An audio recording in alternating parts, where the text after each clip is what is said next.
Yeah. uh-huh. Yeah.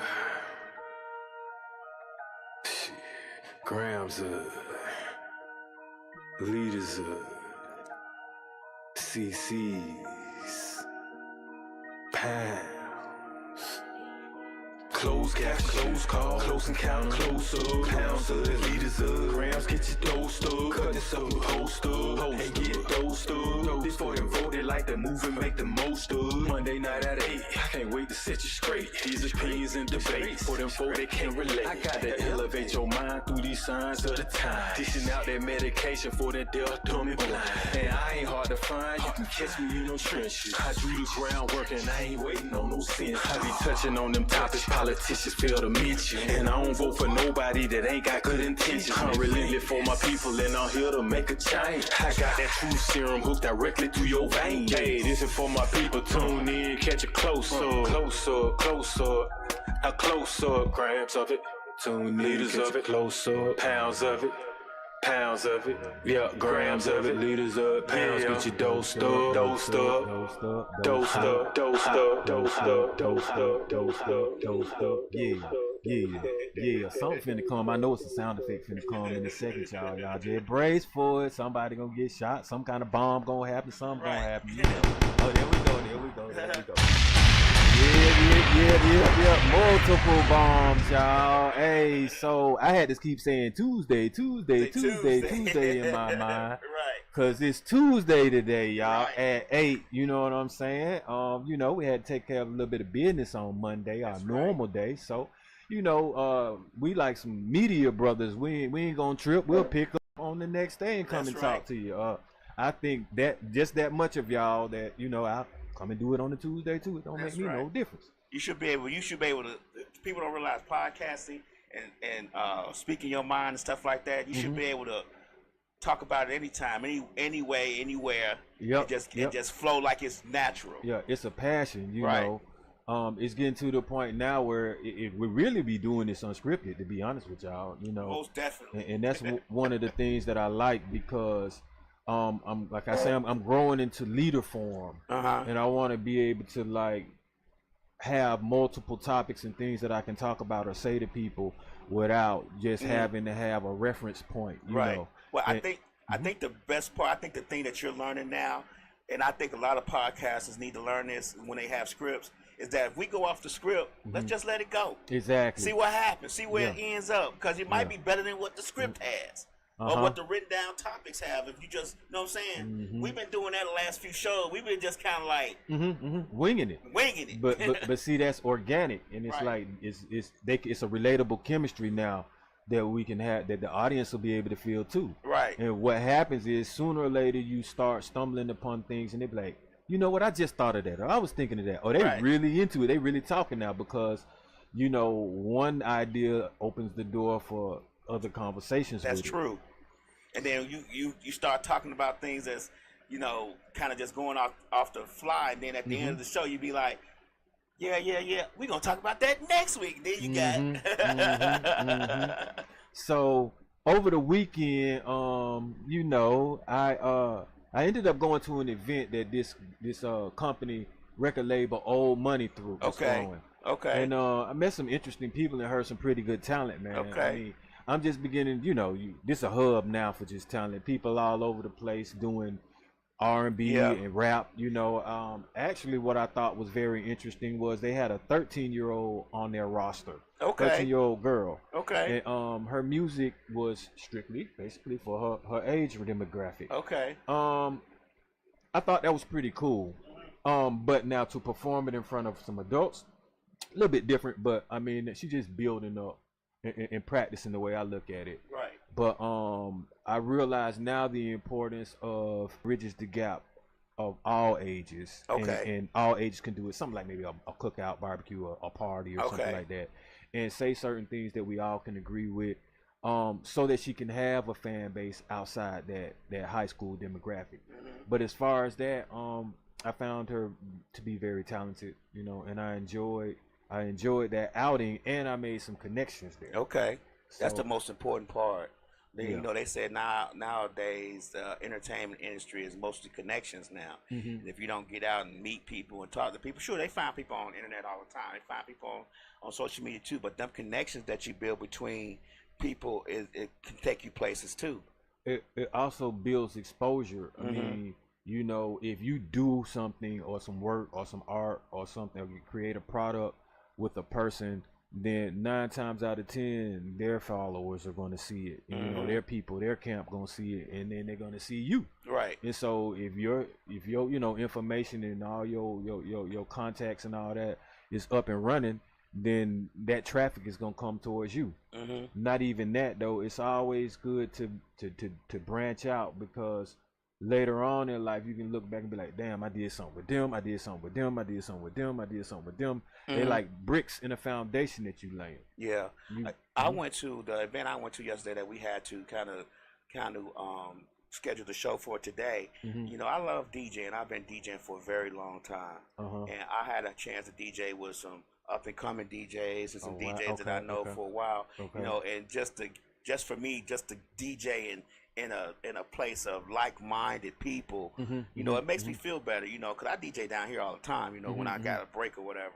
But, you know, I met some great people like King Masters, DJ Knuckles, who's on live now. I appreciate meeting you yesterday, bro.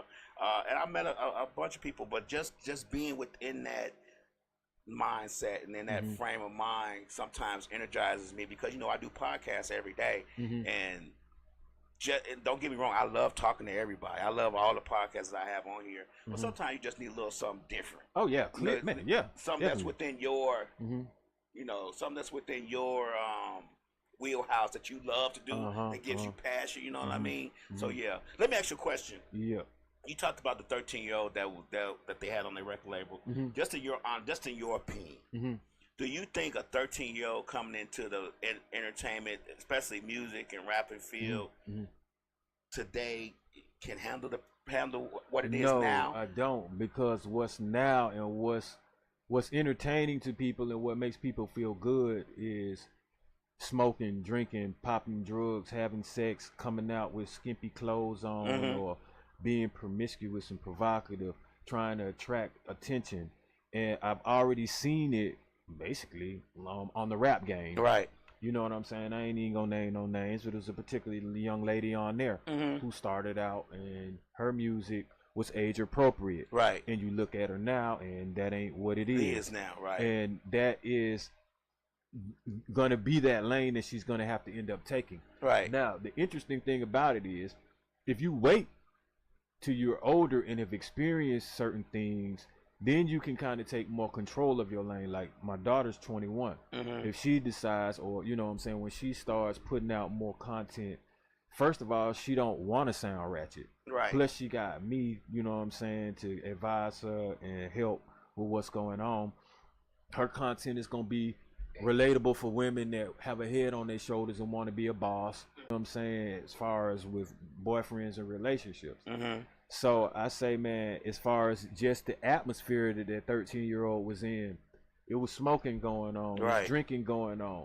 You literally on you know, right next to a girl and she talking about drilling and sex. Right. And that's who you up there with on her set. Right. So she had her mama there. Right. But your mama's there for legal purposes. Right, right. Your mama not necessarily there as far as guarding, doing good parenting, because she there with you. I get it.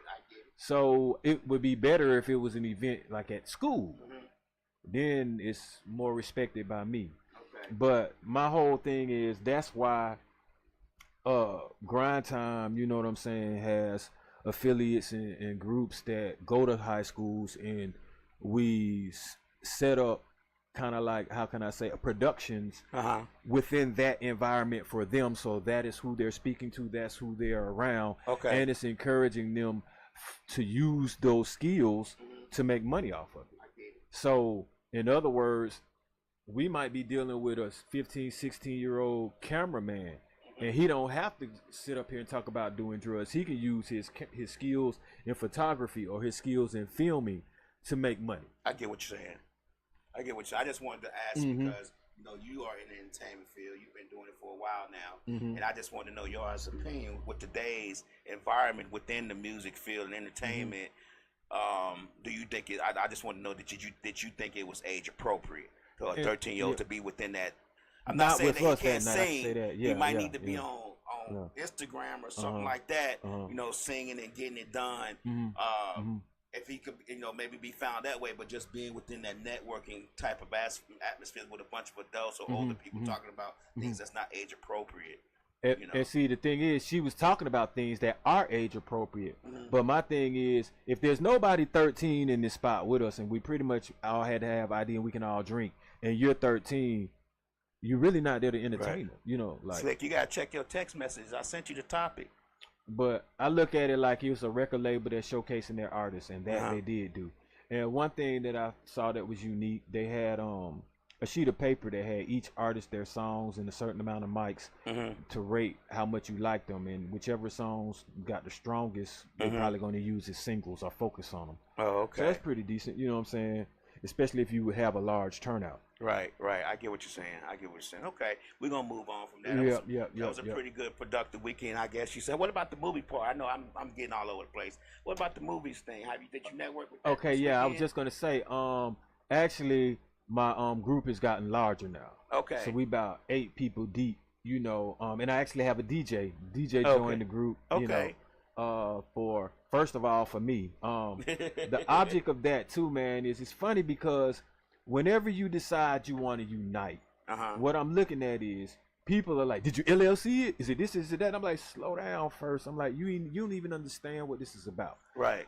Okay. What this is about is, if I need a cameraman, I have to search for one. Or if I asked you about a cameraman, now it's going through you. Right. So I don't necessarily have a personal connection to the cameraman. One, I got a middleman. So the cameraman may want to charge me something, whatever, it's something different than what he may charge you. And I got to wait on you to build the connection first. Right. So what I was doing is I'm like, okay, if I develop a group where I have multiple cameramen, I definitely don't have to reach out for cameramen. All right, now once I started doing this acting thing, you know what I'm saying, and 2 of the actors and this is what they do, you know, got like what I do, like my mentality, you know, and like my cause and my purpose, and started wanting to take their talents and put it into my music. I'm like, okay, well in turn now I'm gonna take my talent and put it with acting with you guys. So that's how I got actors in on this. If I ever need some actors or someone in my videos, or if I want to do something myself, a trailer or something, now I have some actors I can do it with. So I got cameramen and I have actors. I don't have to really look for them. I don't have to ask you for them. I don't have to wait on someone else to make this connection. You have a relationship with it now. You're building a connection and networking with them. I get what you're saying. All right, so I do music. I'm always around producers, but that don't mean the producer can DJ. So soon it's getting ready to get to the point where I'm gonna start branching out and performing. I'm gonna need a DJ. Right. So I'm gonna try to. I got a DJ. You're a DJ. Right. So you see I'm already in the collective. I know this. You see what I'm saying? So I don't have to go very far. And I want these chess pieces within arm's reach. Right. So that it makes all of us look better, and me as a collective when I come to a table or to another record label or another person or another individual, and I'm like, oh well, I already have what I need to make my videos, I have what I need to do performances, I have what I need to do a short film or whatever. It's impressive. Now it's like, well damn, either we can cut the check or can we get involved? I think it's a very smart avenue.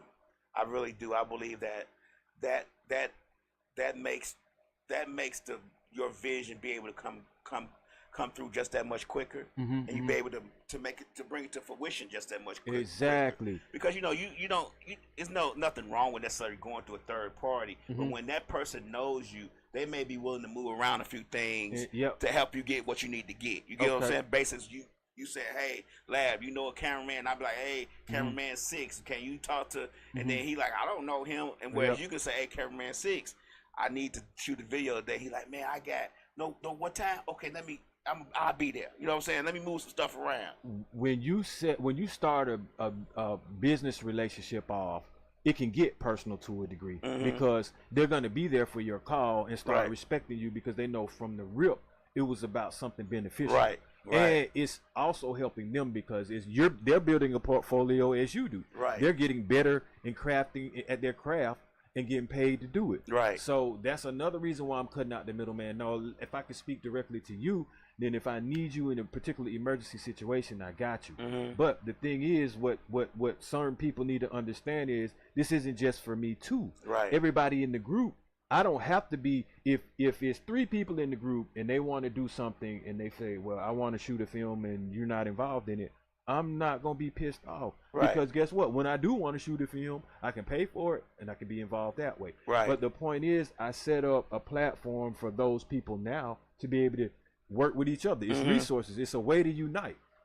And that's what I've been trying to do. People act like they scared to unite or too competitive to unite. That's the part. It's not scared. It's competitive. It's competition. And I don't see how a DJ can be competition for a photographer, but you'll be surprised how much that is the case. How much, you know, people don't want you to shine off of their polish. You get what I'm saying? If they've built something up, they don't want that connect that to you and connect the dots and all that and make it a bigger house or a stronger foundation. They figure, if I put him in, he made or she made. So it is competition. That's the saddest part.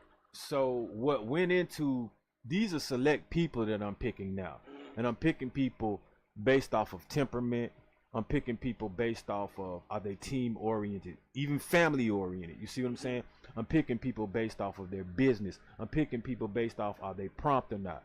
I'm picking people based off of availability and skills. You see what I'm saying? Right. So it's basically like minds, because right now I don't have time to convince anyone. I don't have time to hold somebody up. We holding we're a unit ourselves. Look, I think I'm sorry, I didn't mean to cut you off. I think a lot of times when you have that connection, that collective like you have, the hardest part is getting people to appreciate the value that you all bring together. And like Slick said, it's competition when it doesn't have to be. It's clout chasing. Sounds like building this, and Word Empress says sounds like building a solid foundation. Exactly, but they don't necessarily see the worth or the value in what you got, what you're trying to build together. Let's say if I say to a DJ or artist or a poet, and I've tried to do this many times. Hey man, come on my platform. We're gonna live stream you over the over the internet. We're gonna give you a copy of the video. We're gonna do this for free. All we need you to do is maybe shout out our radio station every now and then, or say something about it, or you know, we're gonna give you a free video. We're gonna live stream you on all our platforms, radio, everything. All you gotta do is just bring the art, and we'll make the rest happen. But you know how many people do not even bother answering the DMs? Yeah. You get what I'm saying? Because they feel like, that ain't, you know what I'm saying? They don't see any value. And a lot of people say they don't see value in free. So, they see more value when you charge them. If I said, look, come on my platform, we're going to live stream you for $400, they going to think about it. Yeah, but see, here's the thing. When you usually start putting prices to things, then people start looking to ways to get it for free or cheaper. Right. All right, so with me, how I'm like this, like I say, I tell people all the time, you are the value. You sitting up here wondering what's about to get paid. Like, create enough content to make yourself valuable no matter where you at and what platform you boot up on. But I say another thing about this group that I have that I like is, and it's kind of like leading into what we just got to talk about, like there are 2 people that have not really replied or responded to multiple threads that we've had. And I respect that and I like that, because when I met one of the when I worked with one of them, so when I saw him, he was like, yeah, I just been reading everything gassed up until right. I'm getting my mind right for what I need to be doing. Those are the kind of people I like too. I got some of them. Some people know, hey, talking, we ain't always got to talk. The only reason why I'm talking is because it's encouragement. Right. And they do need to know it's some organization going around and we got our foot on the gas. But that's it. I'm not talking to them on no daily basis like, hey, how's everything going? Yeah, well, what we going to do Tuesday is what we going to do this. No, it's like, okay, right now they know I'm falling back writing scripts. Yeah. Right, getting the script together. We already know how, like, maybe the first 2 scenes may get ready to go. Right. So and this is going to our topic now. Do you think the fact that a lot of people, when we're talking about, we are going to talk about, and this is going to segue to that, making a bad decision and crashing out on not being a part of the collective. Deciding that once you guys start look at it like that. Pushing forward, once you guys start building things and the connections and the building blocks and the foundation becomes a very strong thing, and they've made the decision to crash out on it or make a bad decision, say I don't need them, but then they turn around, come back and say, man, You know what I'm saying? I love what you're doing. How can I be a part of it? And you already offered them that part. You get what I'm saying? How do you navigate past that without necessarily being mean, but saying, hey, I already offered, you didn't take it. Now that I've built it, and now you want to come. As they say, if you build it, they'll come. You get what I'm saying? I navigate past that by being less accessible to them, respectable when and make it kind of amicable when I stop kind of communicating with them, because it's not like I'm not communicating with you intentionally. I have too much work to do, too many other people to talk to, too many groups that I'm in. If I'm focused on making that and focused on my role in that, I don't even have time to keep going back to people. Like I said, we're not convincing you. We're not trying to, you know what I'm saying, get you to do anything that you don't want to do. Right. We're not trying to convert you. We're trying to work with you, meaning it shouldn't even be trying if you want to work. We're working together, and that's it. We build it. Right. So with that being said, you can't keep up with me if you're not working with me right now. I get to make the decision of whether I want to, allow you to or not. And that's going to be whether or not you burn the bridge, or if I can find something that's going to be beneficial within you, for you and myself at the time and where I'm at. Because see, here's the thing. You could lose less, you could lose value to me the more value I gain by myself and the further ahead that I get. Because I don't need you now. Right. You see what I'm saying? Your value and your stock was up when you were day one with somebody, as opposed to a fly by night, a come and goer. Or you come when the money here, but you gone when it ain't. Right. You not here when we got the ideas and we sweating, but you here when we want to pop bottles and champagne to celebrate. Right. So you can best believe people are aware of energy, because right now what we do is we have Zoom meetings and we know who's coming to these Zoom meetings. Right. So we know who done been at 30 meetings and who ain't been to none. You see what I'm saying? Right. So sometimes your effort is your value. Your effort is always going to be what gets you paid. So what make you think that your effort ain't value to someone that's trying to do something for themselves as well? Right. I always say, once I figure it out on my own, I don't need you. You get what I'm saying? Like, if I figure this out on my own, like you say, your value is less. Like where Empress says, because everyone plays a part. Let them play it. I like that. But yeah, And to actually like tie it in, like what you were saying to our topic for crashing out, I think you would be more likely to be crashing out if you're gonna judge somebody and not want to participate when you have all the resources and avenue to you. It's a crash out to not take it. And definitely if you're gonna double back when that person has showed you that they can move 10 steps ahead of you. But see, what I had to explain to one person is this. I'm like, look, you don't want to do something anymore because you feel like you're not getting paid at it enough, or you're not at the celebrity status and the money status that you want, right? So I said, if they were to give you $100, maybe $200,000 to do what you would do, to do what you're doing now, that you're upset with and you're not satisfied with, what would you do with the money? Right. So she started saying, oh, I would buy this and that. I get a car and get this and this and that. I was like, yeah, I said the same thing. I ain't no celebrity yet. I ain't got all that money yet, but look at, I got a new car. Right. I said, so what I started saying is, I'm the value. I'm going to get what I want to get. Right. Regardless if that lane is going to pay it for me. I'm worth what I want to get. So go out there and get it. You ain't got to be an NBA basketball player to get the house that you want. Right. Some people get it by playing overseas. Right. D-League, G-League, you don't even know who they are. Right. But they proud to get up and go play. Maybe their benefit is they're healthy. They're athletic. They got stamina. They got endurance. They have a decent athletic body. They got their own house. They can travel. They may not be looking at it as, ooh, I'm the face of the league. I got all these hundreds and all these millions of dollars. I got all these chains. I really be thinking people subliminally be wanting that so bad that you're gonna wait on it. I'm not waiting on it. I'm trying to figure out how to go get a diamond chain if you wanted it. Right. If I wanted it. Right. You see what I'm saying? You're not gonna be like, I gotta be a rapper or a celebrity, or I gotta be in a movie. I gotta be with Marvel for me to get the shit that I want. Right. And I don't think a lot of people. I don't think they even wear a lot of diamond chains, but I find it interesting how, and I used to be guilty of this. I used to be guilty of having jobs and get so mad, be like, you know what? hell with this job. They treat me bad. I'm done with this job. I'm done with this. And I still have a little bit of tendency to do that because you work so hard for things and you have a vision of what you see and you want those visions to come to fruition. But if you're doing it with somebody or doing it with somebody else, you also have to apply what they're applying to your dream as well. A lot of people don't realize when you're working with other people, even though you're talking about the dream and where you want this certain thing to go, their path may be a little bit skewed than your path, and y'all got to figure out how to come through the middle of the fork instead of going on each end of the fork in the road. And I don't think people realize that, but I've been guilty of, man, I held this job and me too. Fuck that, and I'm done with this, and I'm done with all that, and that's to me that's a crash out because you're not thinking of other people, which affects that you affect when you do stuff like that. It's a domino effect too, right? And then also I flip my perspective. So now imagine saying, hey man, this job right here bought my dream car. Right. I'm about to go on this dream vacation because of my job. You know what I'm saying? Or I'm going to take this job and let this job invest into my future, meaning I'm going to entrepreneur with the money that I'm making so that I don't have to work for it, or so that I can create some extra financial space so I don't have these burdens and stress. Like a lot of times people will see what you have. Just because you got something, you don't know how I got it. Right.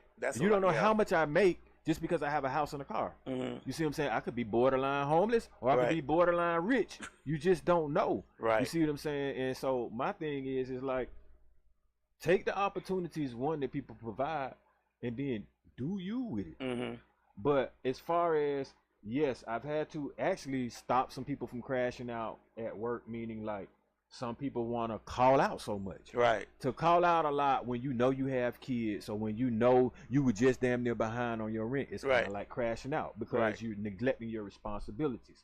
Trying to fight at work, man. It really ain't even worth it. Now what I'm starting to realize, if you're a person of a certain class or a person of a certain intelligent and thought and common sense thought process, why lower yourself to the vibrations and the frequencies of the folks that want to start fighting, that's willing to crash out, throw their job away just because they upset, when you can just either walk away or just take some time to just think? Or why come to work high and drunk and crash out like that? Well, they have rules against that. And one of the things I kind of got smart on, and it came with age. When you have a job and they stop giving you stuff to do, and they start just letting you just sit in the area, or like I've always had office jobs, and in a job right before the pandemic, I was working at a law firm, and all of a sudden they just stopped giving me work to do. Oh wow! And, just stopped giving, because I was proofreader and stuff for the law firm, and all of a sudden they just stopped giving me stuff to do. Now I could have crashed out and said, man, they ain't giving me no work. Fuck this job. I ain't coming back. But no, I said to myself, I'm going to sit in this office until they fire me. Oh, wow. I got you. You get what I'm saying? Because I feel like they want me to quit. So now I'm going to sit here, and if you don't have nothing for me to do every day, that's on you. I'm still getting paid the same. I'm still getting my insurance. I'm still going to come in here on time, on the right day. I'm still going to make sure my family good. We can pay our mortgage or whatever until you decide you're going to let me go. And then you're going to have a reason to let me go, because as soon as you let me go, when I pull out your parking lot, I'm pulling into the labor department parking lot. You get what I'm saying? And I'm going to get that unemployment, however much it is better than zero until I find something else. And I think a lot of times we'll get mad about the job not giving us any responsibilities and just quit, when we should just stay there. Hey, if you want me to quit, that's not gonna happen. You're gonna have to fire me for cause, or you're gonna have to fire me and I'm gonna get unemployment. One of them two things is gonna happen. Well, I know I'm gonna put fired on the list now, but I got I think crashing out, you know what I'm saying? Because it's not always about dying or getting locked up, man. But it's a lot to do with making bad decisions based off emotions and reacting quickly and irrationally with it. And we tend to have that 0 to 100 real quick mentality, wherein a calm voice could rectify the situation. But next thing you know is I gotta out-talk you, out-speak you, and get loud rather than maybe out-think you. And then situations start going to the left. People start crashing out and putting their hands on people rather than trying to find a peaceful resolution or just have a debate. Or it's okay to disagree with somebody. Like, when did disagreeing just lead to violence all the time, man. You know what I'm saying? Or throwing some shit through a window, or just like you say, getting fired, not showing up to work intentionally just to cause problems and not work with somebody so someone else could have to do extra work. Like Slick says, I'm not fighting at work, but if you grab me, it's on. Word Empress says free money. Word Empress also says lack of emotional intelligence. That's dope. I honestly agree with that. Right. Especially like with like these drill missions, and that's with, I would say, a lot of the youth, man. Between, I'm even gonna say like maybe 10 years old up to like maybe like 25 or something. I don't know at what age they stop drilling, but I do know it's senseless, and those are definitely crash out missions, and a lot of innocents are involved too. And sometimes, man, folks just be shooting up houses just to shoot it up, just to get initiated into something. So you shooting a random stranger's house. Like, this is like crash out type mentality, man, that is trending, and that you actually see some people on social media apps filming themselves doing it. Right.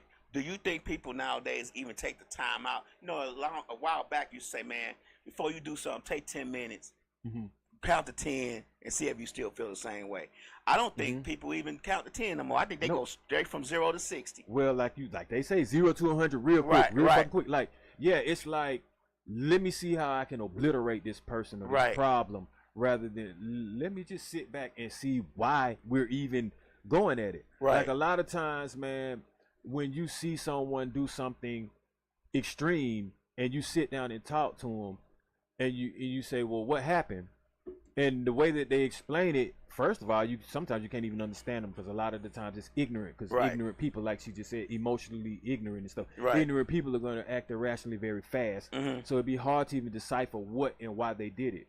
But when you boil down to it, like, I think crashing out is people who getting shot over Popeye's chicken sandwiches when that shit was out. You know what biscuits. I'm saying? Biscuits and things like that. You know, unalived because somebody jumped someone in line, and somebody's girl is mouthing off, or somebody man wanna prove a point to some other dude over a lady. You see what I'm saying? We crashing out over bad relationships and cheating and stuff.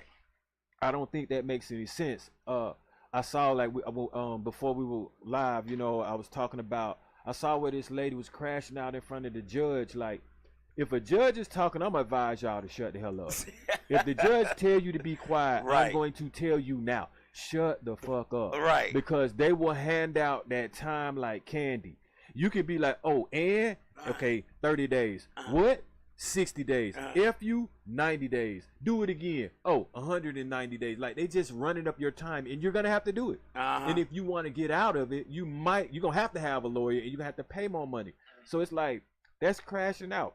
I mean, you got your freedom in the balance of your mouth. So you need to shut that shit. Do you think people even I just don't feel like people even think about that part. I don't think that people even sit back and think about the crashing out and bad decision part. Not only how it affects you, but how it affects the people around you within your life. Like, they don't even, like, if me and you arguing, like Slick said, if people are quick to get in someone's face and shoot people and stuff like that.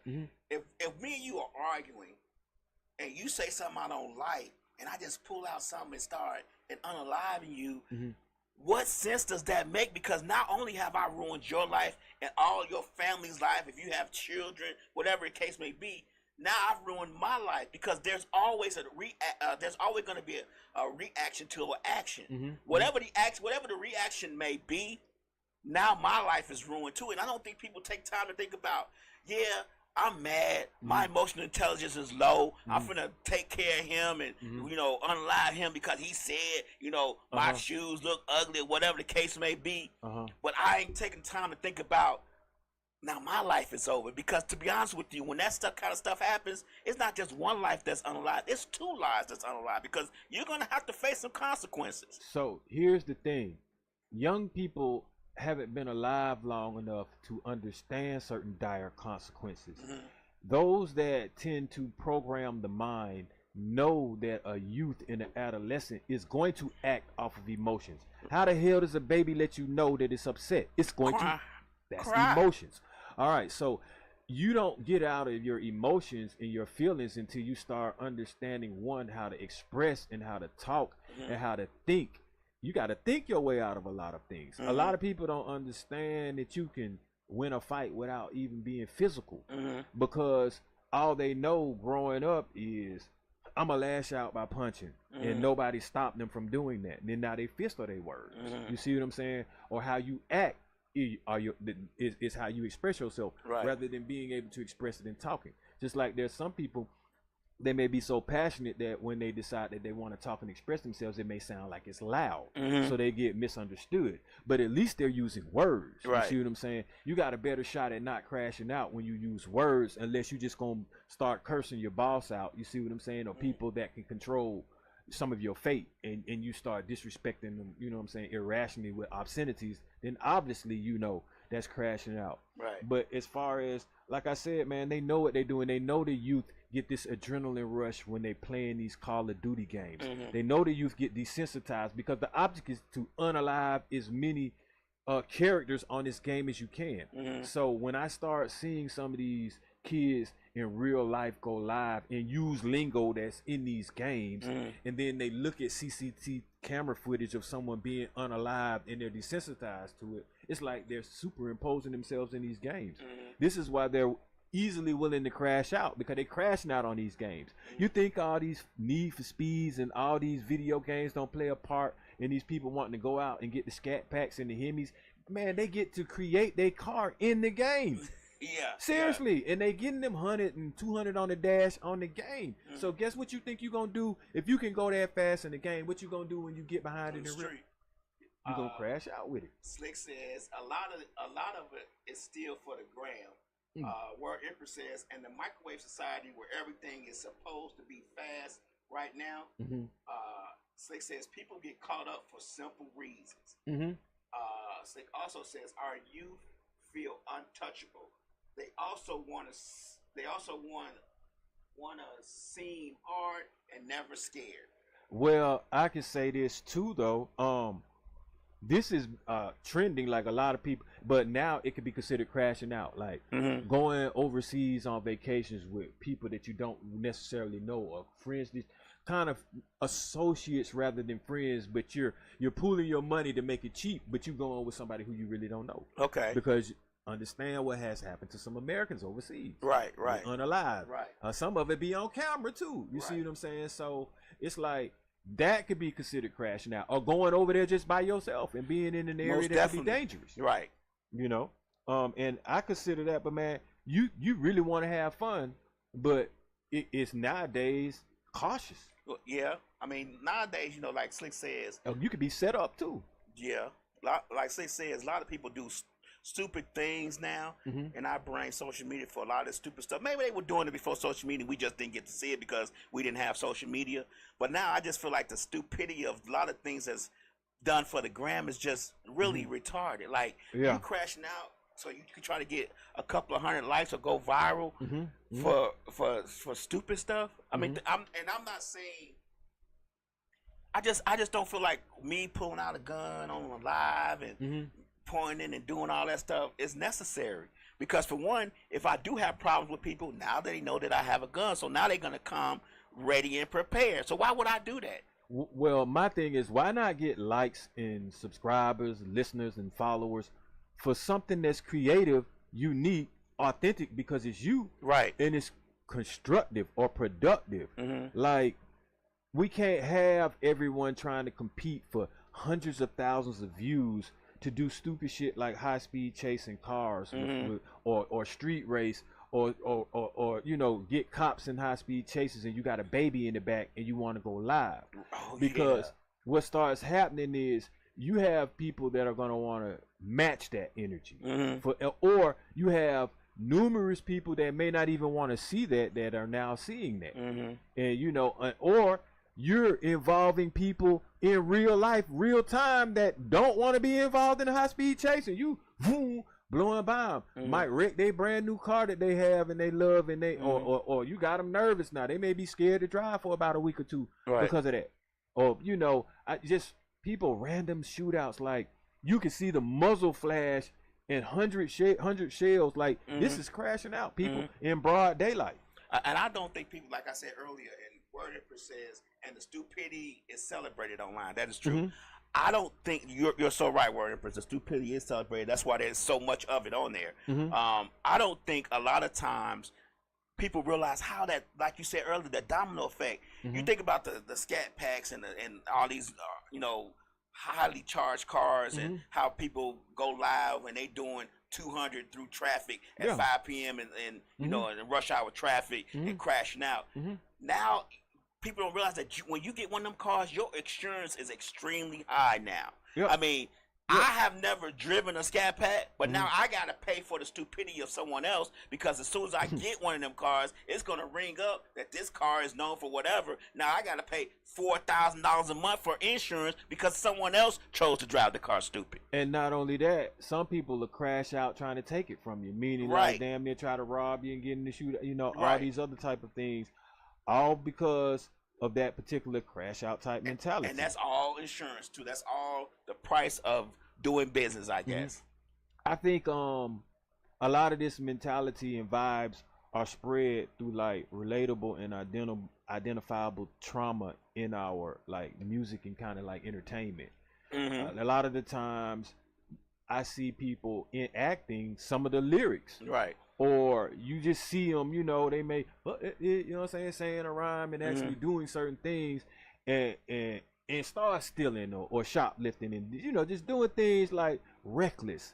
Reckless is the crashing out too. You see what I'm saying? It's like the new wave is to just go out there and roll up in front of a police officer or something. You see what I'm saying? Smoke weed all in the damn train station and all like that. To me, that's crashing out. To other people, that's normal. Like, it was literally a chick that was mad at the police officer, and I ain't saying this is like super criminal now, because I know you got some states where it's legal, but this chick in the train station in Marta, like sitting down, smoking on the steps inside, blowing smoke all around kids and stuff, and you mad and cussing the police officer out for telling you to move, not even putting the cuffs on you. Yeah, just telling you to put that out and move and stop. Like, so she want to crash out and go to jail over something stupid there. And then kept doing it. Like, now that's the crashing out is the not wanting to listen. You know, I also got road rage is crashing out. Most definitely. Like, I'm gonna tell you one road rage incident I have, and it was a while back. It had just snowed. It was icy. You know, here in Georgia.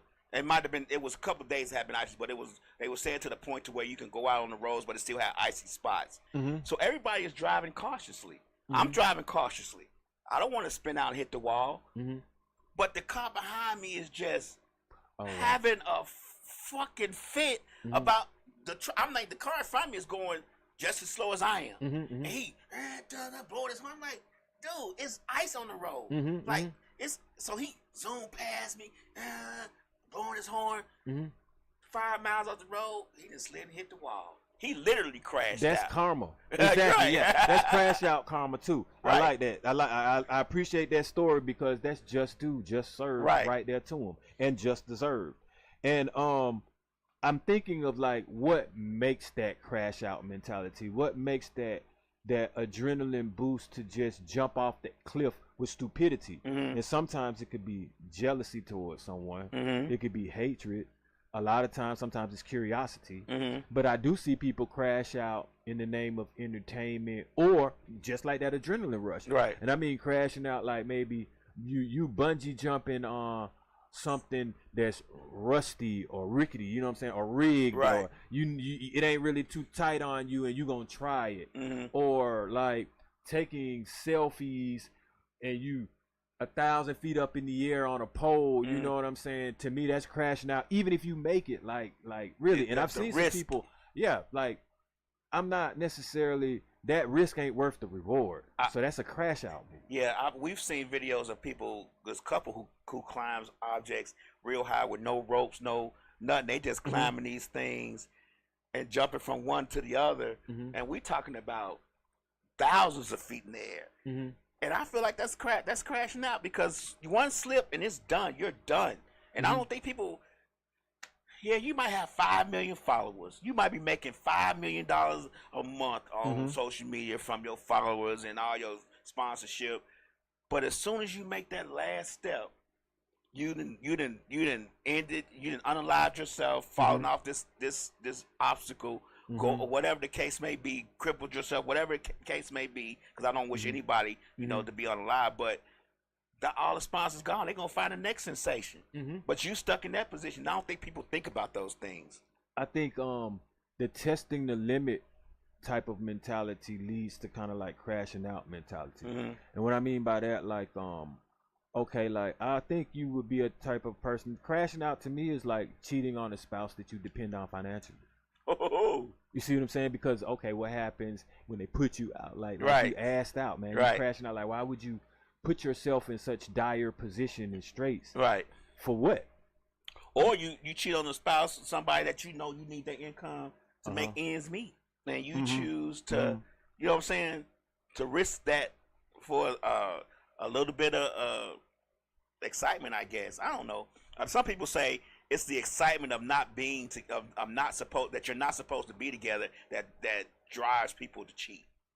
Oh wow. Well, that's a crash out mentality, though. Yeah. Okay. See, I always thought it was just greed, wanting your cake and eating it too. Like just being attracted to women to the point where you can't control yourself, like lacking self-control. I think that's and we've talked about this before. We're not gonna get too deep into it. But lacking self-control is crashing out. And I was just about to say, but do you really think?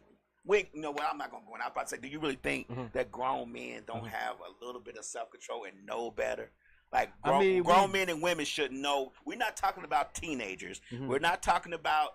We're talking about older people in 30s and their 40s. Do you really think that they don't know better, or is it the fact that, hey, I'm gonna see if I can get the adrenaline of crashing out with that whole cheating thing is what they want to do? The adrenaline that they get. We talked about adrenaline earlier. The excitement of it all. Here's the funny thing about age and experience.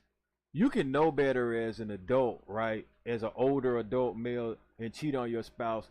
But if you never got caught in the past, you don't know the karma from that. So you might not have the maturity that a person that has done it has done before, or a person who has been around someone that has been so devastated from it that you are scared to do it or you don't want to do it. Or see, with me, I know how karma get down. Right. So I know. Be careful what you wish for. Be careful what you ask. Bitch. Here's the karma. She don't like. Here's the karma. Like no.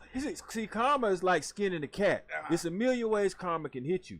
You can cheat on your girl, right? Let's say you cheat on your girl, and she don't cheat on you, right? But the girl you cheat on her with get pregnant or something. That's some karma. Or the girl you cheat on her with flip out on you and start slashing your tires and things, and you got to explain to your girl who don't know.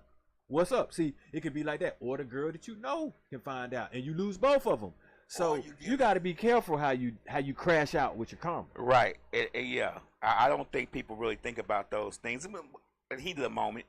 But see, that's the thing. Like, I've always been a thinker, even as a kid, because as a kid, I know it's a repercussion to your action. Always. As a kid, you got to treat life just like the stove. If it's hot and you touch it, okay, you might be able to tap it. All right, the karma is you still gonna feel it, but it's not gonna last as long. But you know, a lot of times I like that stove analogy because I'm gonna throw a curveball for you. If I'm telling you the stove is hot, but you go touch it anyway, you get what I'm saying? That's crashing out because I'm telling you, hey, don't touch that stove. Check this out. It's gonna be repercussions from you touching it. Check out what an older man will do. Put an oven mitt on and touch your stove. What the hell? Come from experience. He know the stove hot. See, so he gonna put an oven mitt on, touch that. So I can manipulate the karma. If I put an oven mitt on and touch your stove now. But I get the point. You know what I'm saying? I gotta have something extra. I gotta go through an extra move, an extra process, a thought process. We thinking before we crash out. Okay. Are you thinking so that you don't crash out now? Which was what we were trying to convey anyway. Right. Word Empress says, for what you want over what you need. Slick says, I hope that hoe has a place for y'all to go. All booty ain't good booty. The people that we know in their 40s, they people in their 20s. But some people have, this is all Slick, but some people have to see what to see what for themselves, right? She's right. That's what I meant by if I tell you don't touch the stove because it's hot and you touch it anyway, it's because people have to see shit for themselves. I don't really have to see things for myself unless it's unbelievable. What my grandma used to say? You don't believe fat meat greasy. Let me taste it. Fried. Do something with it. You see what I said? Show me. Let me touch it. You know what I'm saying? Right. Yeah, but I mean, okay, see, here's the thing. If the experience ain't gonna kill me, I might run with it. If it ain't, But you don't know harmful. that. You don't know. See, we don't. That's the part I love when we have these conversations. We don't know that. People are crashing out over cheating. We just talked about this before the show.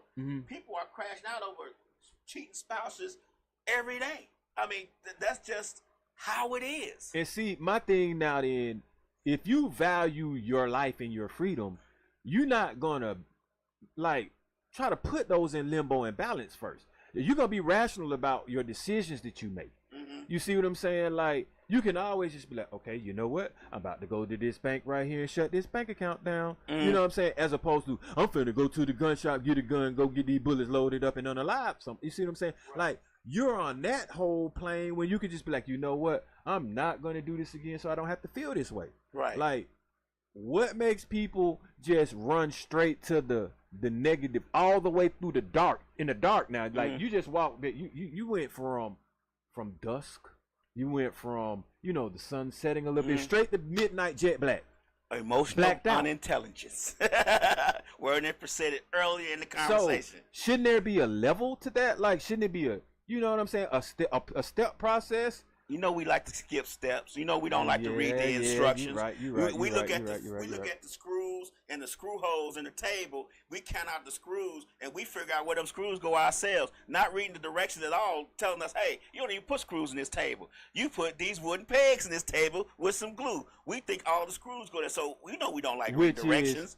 I've never heard a crash out ending positive. You see what I'm saying? So, which is why we talking about it, because I think a lot of times, man, I think in a lot of situations, I see a lot more crashing out now, like irrational thought process, which let me think now, like I say, either you so emotional you can't think properly, or you don't have common sense. Which one is it? Like, we got to start trying to decipher or come to some conclusions of what type of mentality are we dealing with, either with the young culture and in our environment. Like, okay, are you mentally unstable? I can kind of understand that. Are you emotionally unstable? Because those are two different things. Or are you just don't have common sense and you just want to act crazy? I think it's a little bit of all of it. When you crash out to the point that you don't think about nobody else within your life that may affect, that's a little bit of all of it to me.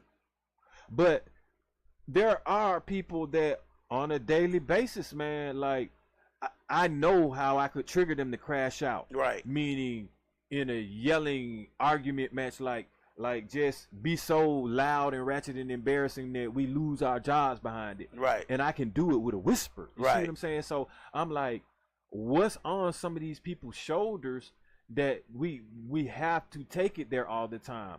Because clearly with all of the shootouts that we have, and the fighting on lines and it's some stress in our system, like it's stress in the world, period.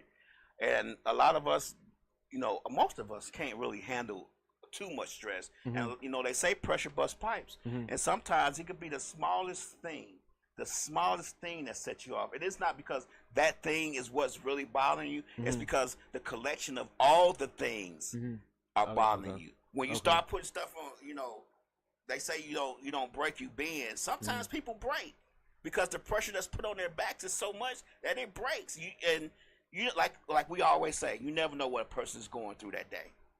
A lot of times, some people crash out because they can't face the music, or they can't face the repercussions of the actions. Like, you'll have some people that are more willing to crash out because they have a warrant on there, or they're on probation, or they on parole, or they know they're about to be arrested and do some time and they can't handle that. Okay. Some people crash out because they may have court dates coming up, or crash out because they know they have a heavy responsibility coming up, and when they look in the mirror they can't handle that load, so they go do something stupid and take themselves off the street. Right. Some people crash out to impress people. Like I've seen people have to be put in critical condition in situations or unalive themselves on motorcycles trying to impress somebody, or you know, trying to take on more than what they really can, maybe, and trying to protect someone, right, or trying to prove that they you know, more gangster than what they are, and you know, just end up just doing stupid things, you know what I'm saying? And a lot of it, like I say, to me is more common than what it should be. Right. I think the part that hit home, that's really a big part of a lot of this, is trying to impress someone and trying to convince someone. You get what I'm saying? A lot of that crashing out has to do with, I'm trying to impress this person, like you said, on the motorcycle, doing wheelies or doing stunts, and they really not prepared for that, but because everybody else around them doing it, they feel they could do it, and they, you know what I'm saying, they hurt themselves and crash out. Or I need to convince this person I'm not nothing to play with. You get what I'm saying? Like, it's the impressing and convincing of other people that has a lot to do with crashing out to me. And I'm starting to kind of condense it to 2 D's. Like desperation and maybe kind of like deviancy and stuff like that, you know. But it's because feelings of despair, they don't always have to lead to crashing out, to be honest with you. But a lot of times, I think sometimes being who we are, we don't either want to be labeled a certain way or looked at a certain thing. So it is held within us to the point wherein when it comes out, it seems like it's crashing out. It's like we explode because we'll hold 3 or 4 instances, like, you know, that's strike 3. Right. See what I'm saying? And instead of at the strike 1 addressing certain things so you don't crash out, you get to that 3rd or 4th strike. Some people be on 10 strikes, or sometimes look, or some people don't even recognize when the trauma was a strike. Like they really do be having PTSD or be halfway shell shocked, so that when something does happen, it triggers them. They crash out because they black out. They don't even understand that it's what they have done, because of the trauma that they haven't flagged. Okay, I get what you're saying. So, do you think that I don't think that there's any way to solve the crashing out part, because I feel like it's getting worse, and it's going to get worse before it gets better.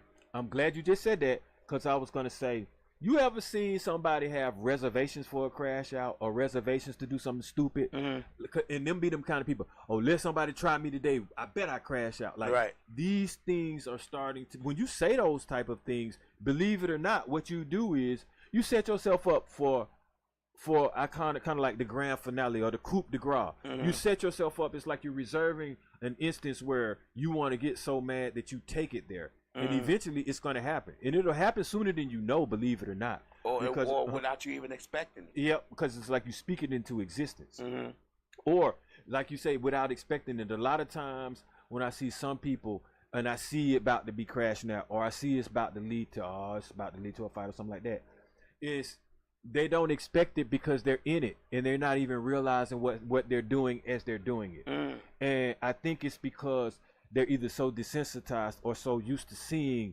elevated debates and conversations. I'll give you an example.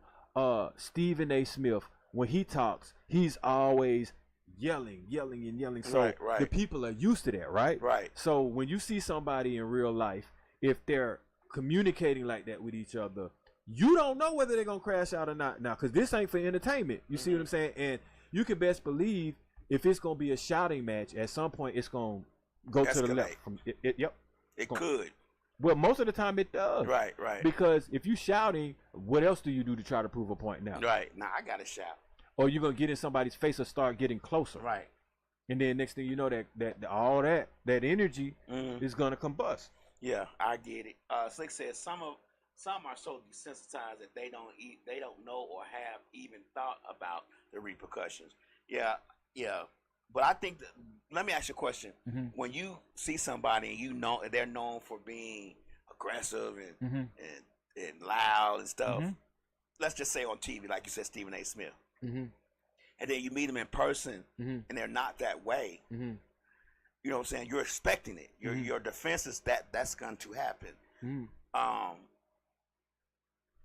How do you think it? How do you think it? Like, say if I was loud and aggressive all the time, man, you saw me and I was like, "Yeah, man, I'm good. Like, how you been doing today, bro?" Like, so does that change the perception, or do you just think that, or do you say, "Man, they just that's just me, today"? With that, I don't like that character that he is and he's portraying in public, Right. because it's negative to a degree where it's supposed to make you be.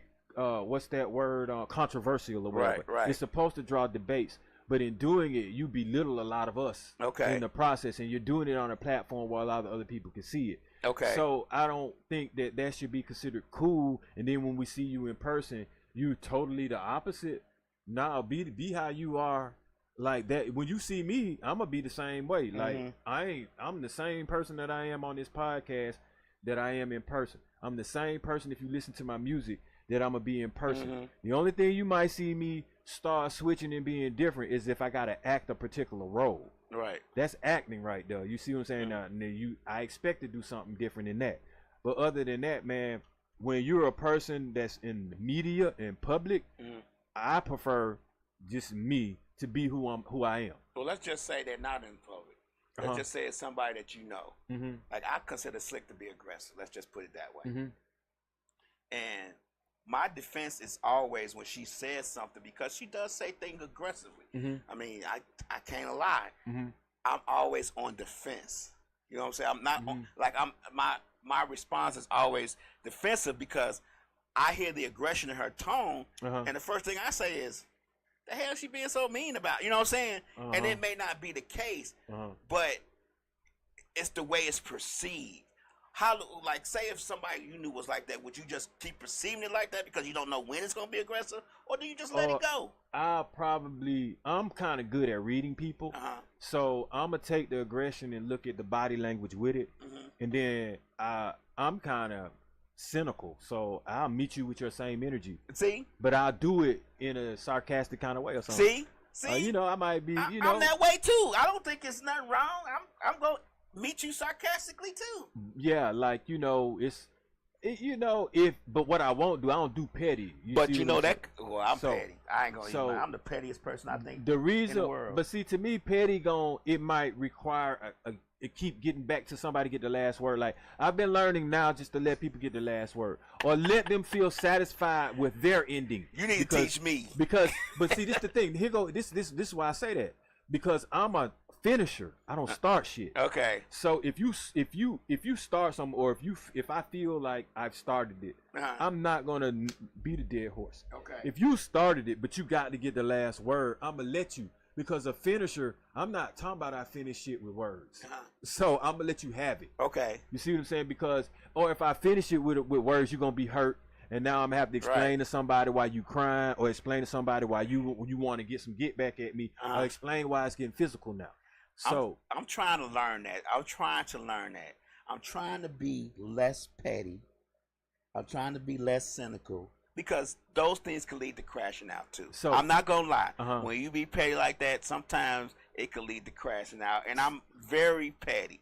I try not to be, but sometimes the devil on my right shoulder be like, "You gonna let him say that?" Hey, I'm gonna tell you some real shit right here. Right. And you gonna know. Hey. When I start thinking of whether or not how I want to keep engaging with someone, I think about my blood pressure.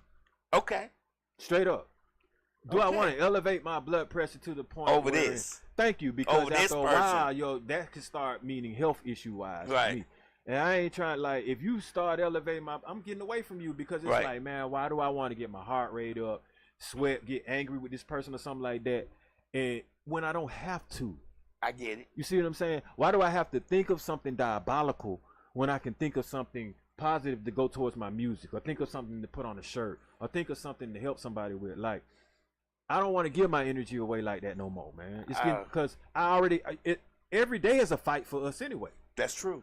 So I'm starting to limit these. You know what I'm saying? If I can control it, I'm gonna control it. Yeah, I'm trying to do that too, because I know I don't think people reflect on how many summers they have left. Do you want to waste your summers Thank you. on some BS Exactly. that really don't affect you're right, you? You're right. not going to see this person again probably ever. So why am I going to waste my time and my energy on somebody who I probably won't ever see? I got a limited amount of summers, and I need to get joy out of each one of them. I damn near made people crashing out by not giving them a response. That eats them alive. I see that. What's he thinking? Oh, I thought that affected him. Why he ain't mad? Why he ain't? Then they get madder and they want to crash out real hard. And they see want that to keep, right keep there baiting you. is it, man. You just said something right there. You make them crash out by not responding at all. Yep. Yeah, I don't do the killing with kindness. I just don't even engage. You leave that text on red. Yeah, yeah. They'd be like, "Did he read it? Did he even see it?" Hey man, it could be 2-3 months later. See now, if you pick up with that, it's been on you all along. Right. I'm good with it. I'm gonna remember what you're talking about. But I'm so good, I ain't even. I'm not coming to you with it no more. Right. Like you gonna have to track me down with it now. And it's eating you up in them 3 months. Yeah. And you keep looking at that text you sent. Yeah. No reply. Yeah. And that's the last one, and them the last words. So you got to choose your words wisely if you want to communicate with me, because you still got the last response, or you knew that our last thing was iffy, kind of shady. You don't know, So that I like that. I like that. Yeah, and like I said, now really what I'm trying to do, I'm trying to find a method of how to stop people from crashing. Let me tell a story before you say that. Slick just said unless they work at the tire shop. I almost crashed out on somebody at the tire shop. I'm not gonna lie. Oh, so what just happened? I'm gonna tell the story real quick. Now I'm gonna let you get to the solutions. I was at I had a tire that was in the trunk of the car, and I thought it was a nail in. I thought it was a leak. So I took it to the tire shop to see was it a leak in it. He ran it through some water, no bubbles, no nothing. Took out the water, gave it back to me, said $20. Oh, okay. I said to check the tire, like there's nothing wrong. You literally just ran some water on it. Yeah. $20. Then I don't know if it's make a difference, but I'm gonna say he was African, so he's like, "This is a high-tech tire shop, blah blah blah." I said, "But dude, it's $20." I said, "Maybe $10 or $5, but $20 just to look at the tire. Basically, you basically just turned it in a circle." And he just started talking and yapping. And if it wasn't for Slick grabbing my knick-knack, it was gonna be a problem. So and I said, "Say one more thing." Say one more thing that I don't like. And it could have been hello, and I would have. This is what I want to know. Did he take the tire off? No. Shit. Was he going to put it back on? He didn't take the tire off. It was on the rim. He rolled it. He sprayed water on it, rolled it in the water on the rim. There was no removal of anything. And you weren't going to put it on nothing either? I was going to put it on the car because the car was actually on the side of the road. Oh, so somebody basically you just wanted to see if it was a hole in it. Right. That's about $5 to $10, like you say. $20, man. He really just trying to get over. Right. You know, if I would have paid him that $20, I would have never came to him again. Actually, I would have questioned him on that. I questioned him, but that's $20, bro. Goddamn, I paid $5 to put some air in it, and that's too much because it's like what's the dub? That's for, exactly what I did. And then he went all off the deep end. It's a high tech tire shop. Blah blah blah. Man, hey, did he give you your tire first? Oh, I had a tire. So he gave you the tire back? Right. Oh, he would have got the $5 and I just walked on out. If I got my tire in my hand, I'm like, I'm not paying you $20 for this shit, bro. What you gonna do? Right. And then, depending on his response, now if he want to go get that $5, oh shit, you can have $25. Right. But if he just want to, okay, yeah, like I said, $5. But I didn't know what he was gonna go get. He kept walking in and out the shop, but I know what I had. No. So, okay, in that instance, see, I'm fired up. You fired up. I'm gonna give you your $20 because I don't want to have. And that's what I don't want to say. pay $20,000 or better to get bailed out. Right. That's what Slick said. Slick said, just give him the $20. Yeah. I mean, and see, in these instances, you know what? Because $20 ain't shit to me anyway. Right. It's just like, a principle. But see, you know what? I stopped doing the principle now. Okay. Because see, principles will make you bust a nigga head open, and you be like, "This is $20." Right. So I don't do it over the principle no more. I do it like this: $20 ain't nothing to a G. Here you go. Right. You know what I'm saying? If it mean this much to you, Yeah, if it's that much to you to solve burn an this issue, bridge. yeah. So I don't have to, you know what I'm saying? So I can make it home to my family. Right. Here go your $20. Okay. And call it a day. Okay. You know, because you won't make no more 20s. Because look at it like this. The last thing we want is for you to be telling me, you know what, I had to sit in wherever county over the weekend, and I'm like, wow, what happened? What was it over? $20. $20. Explain this to me, basically. It don't sound good when you say it like that. I'm just saying, though. Bro, I'm gonna be like, how much did it cost you to get out? Right. You see what I'm saying? It cost me $2,000. I'm gonna be like, bro, that's hustling backwards. That didn't add up tonight. Now know that what you I'm say saying? it like, and that's what Slick said. Slick said it ain't worth all that. It's We not. gonna have to pay more, and I'm gonna have to bail you out, and all this other stuff. And to like, be honest, the 20 wasn't even worth raising your blood pressure. but like word Empress said, it's principalities in this It's thing. principalities behind this thing right now, and you done broke the pality in Right. this thing. The You know what I'm pality saying? part has I need been to repair broken. my principle. Yeah. So, but I mean, you know, them principles. I done seen a lot go wrong over principles. So now I'm like, the principles really the new principles is standing on business. And so, see, you can crash out over principles, and you can crash out on standing on business. Okay. To me, I think I like wisdom now, man. I like wisdom over aggression, because everybody tries to turn my aggression into intimidation, but you can't turn wisdom into being scaring somebody. Right. You know what I'm saying? So that's the route that I'm trying to take. I'd rather be respected than feared. You know, it's just simple with me. I don't want to make crashing out decisions anymore. I get it. I don't want to be the person, because guess what? You can best believe you make that irrational decision that either unalives you or takes your freedom from you. Based off of what I know, and you being a real man, we're gonna call it. See, a crash out is nothing to be proud of. Right. That's like throwing something away. So Right. But I just want to show people that I've been guilty of it. crashing out. Almost. Oh, okay. My emotional intelligence at that point was low. Almost. What's that, Brandy? Almost. But only because Slick was there. She how somebody slap you on the back of the head, bring you back to reality. That's kind of what happened. Well, see, here's the thing. Because That's I the had thing. blanked out. Well, okay. No. I'll say this. Were you in that public place with your hand on your joint or with your joint out and pointed? My hand was on my joint. Well, yeah, you was about to crash out. Yeah, okay. My Yeah, hand was you on- was finna crash out. Right, Then, my hand loud, was man, on my damn. joint. Over a tire, bro. Over $20. Now, okay.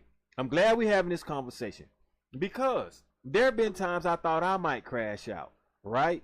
And I'm an adult, meaning like if I had my got you now, I would have used it, or I would have pulled it out. And then I'm thinking like, I'm in a car. What the fuck? Right. How would it have gotten like that? Right. But it be because somebody, you know, when somebody riding your ass intentionally, they Right. want to almost make you swerve Right, out the lane right, or run right, into another right. car. And so you be like, oh boy, I'll show you. You Right. see what I'm saying? And I'm like, what? But now I'm thinking, I literally would have done that to this person because of that. Right. Like, and I wouldn't make it home. I ain't gonna be able to get in my performance car and enjoy myself no more. I ain't gonna be able to listen Go to out no on the Happy Feelings, weekends. Frankie Beverly, and sip a Modelo or nothing. Right. All because I want to use the got you now on a person Right. when I could just pump my brakes. Yeah. I've been guilty of trying to use a knick-knack on a person. Yeah, on especially in traffic. But see, that scares me. It does. And I'm gonna tell you why it scares me, because if I had that thought process and I'm rational as hell and I wouldn't do it, imagine the person is having the same process or thought, but they ain't, Right. or they a little off. Right. You know what I'm saying? Or they done pulled out on a few people and popped one in the air a couple of times or two.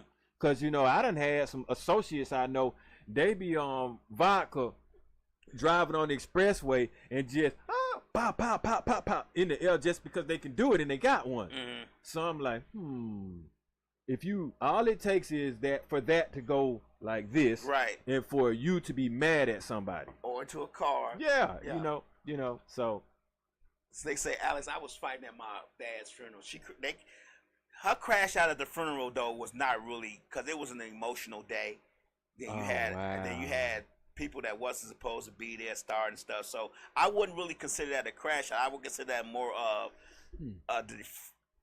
because it wasn't something that was looked for. Okay. It was something that was actually trying to be avoided. Oh, You get what I'm saying? Because she knew that if that person came there with the stuff, it was gonna be a problem. So she tried to avoid it the best she could. But this person just wouldn't let it go. oh, You get what I'm saying? man. Like, to the point to where she still let the person come to the funeral, just as long as the person didn't start. But this person just couldn't keep themselves from starting anything. Did anybody have to bail out? No.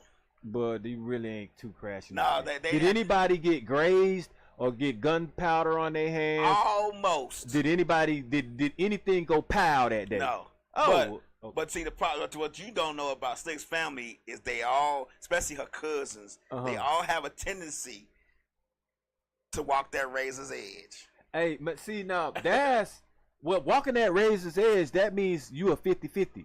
Right. That means it's a coin toss for you to crash out. Right. That's that. I don't like that. Yeah. I mean, you know, like that's Slick don't do it that's as much looking as over she your probably shoulder did when she damn was near. younger. But, you know, like she said, you take her there, she gonna go ahead and go and join the dance Here's with the you. thing. But Slick may not necessarily just be that type of person. Like a lot of people like Slick will be that way because society has progressed to that. Right, and right. they like, well, I'm not gonna let you do me like that. You Right. know, I show basically I give you your same medicine. Right. And I got, you know, I mean, me, like, I'm kind of like, oh, I'll show you what crazy is too. Right. But I don't want to. You see what I'm saying? Right, So right. my crash out is reserved. Okay. It's like, here we go. You know what I'm saying? I don't have an incident where I'm gonna crash out unless it's not try to protect myself, basically. Okay. Because like going up in something like I'm not even gonna crash out over money, man. It's some people that'll crash out like over $1,000. Right. Will kick in some doors and start pow like it's a million or something. Right. You know what I'm saying? And I don't want to be that type of person. Okay. I can respect that 100% because to be honest with you, I don't want to be that type of person. I don't think I'm really that type of person. I mean, that was the only one instance, but I do protect myself. I'm not going to just let you do me any kind of way. But I don't think I'm going to. It's going to get to a point now, especially at my age and my summers being limited, that I'm not going to want to waste them on you. I understand. And that's what I say to myself. Like, I'm not finna waste my time on this person. I'm not finna waste my energy trying to explain myself or trying to talk back and forth with this idiotic person. I don't have. That's 15 more minutes out of my summers that I done wasted on this person. I think a main component to crashing out is being impatient. Because if you're immediately responding to something, you have no patience or you lacking tolerance. That 0 to 100. Exactly. Right? And see, me being patient has allowed me to test whether I will crash out or not. Meaning, like, I've done the $1,000 test where I've let someone borrow $1,000, right? So I'm like, if you ain't gonna bust nobody over 1,000, don't bust nobody over 10,000. It's just 1,000 behind it. Right. Get it back. All right. Well, like, the only thing that's gonna require me to crash out, like I say, is if my life is in danger, not my finance. I can always get some finances back. I can't get my freedom back. Right. I can't get the, you know, and like you were saying, like, you don't have the time left now to waste on someone. Right. I definitely don't have the time left to waste away in jail. Right. So most definitely, I'm not trying to crash out. That's crashing out to me, death to jail right now. And I ain't speeding the death up. So I'm not throwing the key away. Right. So with that being said, I mean, you know, because didn't I say like robbing someone could be crashing out? Right. Well, not giving it up can be crashing out. So like, so it's like a catch-22, right? Like it's like there's different ends of the same snake, right? Yeah. You get what I'm saying? No matter which end you choose, if you choose not to give it up or you choose, you know, to defend yourself from it, it's still a snake. You get what I'm saying? Like it's still some consequences behind every action. So now I'm going to take some things that you were saying, because we're getting to like the resolutions. Well, you said responsibilities. I like that a lot because guess what? You'll have all the time in the world to think about the responsibilities that you had and the new responsibilities that you're going to have in jail if you crash out. Just thinking responsibilities of people too. Like you might have a son, a daughter, a child. Right. That shoot, man, like your family. I think you owe it to them is to be a responsible enough adult to not get yourself locked up and take that joy of them seeing you be alive and free away from them. You know what I'm saying? A lot of times you might not understand that they lose a piece of themselves when they lose you. Right. Or when they lose communication and contact and visual sight and being able to hold you. You know what I'm saying? Like you don't know how deep your parents feel about you because you are their creation. You're a part of them. That's true. So I already know, I know I'm gonna lose a part of my parents when they're gone. You see what I'm saying? Because I'm a part of them. Right. So I think, like you say, that definitely responsibilities should keep you from crashing out, man. Sense, like perception, patience, which will go up under time, man. Like just take the time sometime. Calm down. A lot of times if you go to therapy, they're going to tell you either jot some things down that bother you, because when you're doing that takes time. Or they're going to tell you, take the time to think, count to 3, decompress, walk away. Right. That's a good one. Walk away. A lot of times, man, it definitely break my heart, those that get shot in the back. You don't get a chance to walk away. But there's a lot of times people, as you're walking away, you hear the insult or you hear the bait. You hear that what is it when you try instigation? You hear that. You hear them trying to draw you back into the fight. And some people that break and fold and do, a lot of times they'll say, man, if I'd have just kept walking. Or if I'd have just walked away. Right. There have been many times I'm like, if I'd have just walked away. Hell, I'm like, if I ain't even come to this, you know what I'm saying? Right. If I didn't come here, if I went my first mindset, I ain't going.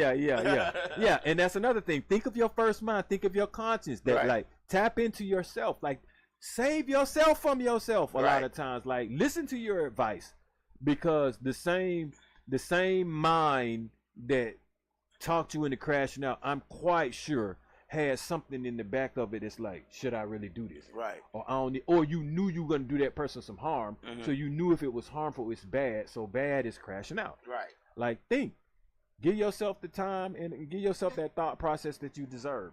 And then, like I say, another thing, when you make your principles that you stand on something of merit and of value that won't let you crash out. Right.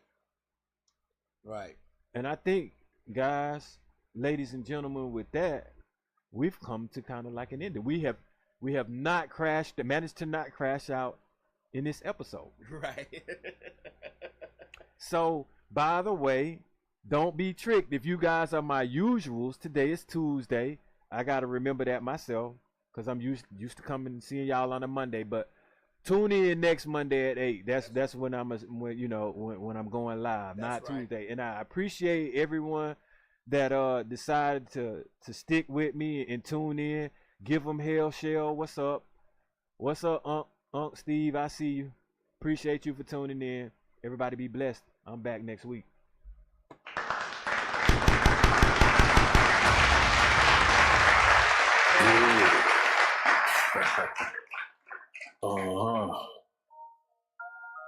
Yeah. Grams leaders CCs, pounds. Close cash, close call, close encounter, close up. Pounds of liters of grams, get your dose up. Cut this up, post up. Hey, get dosed up. This for them voted like the move and make the most of. Monday night at 8, I can't wait to set you straight. These opinions and debates for them folk that can't relate. I gotta elevate your mind through these signs of the time. Dishing out that medication for that death dummy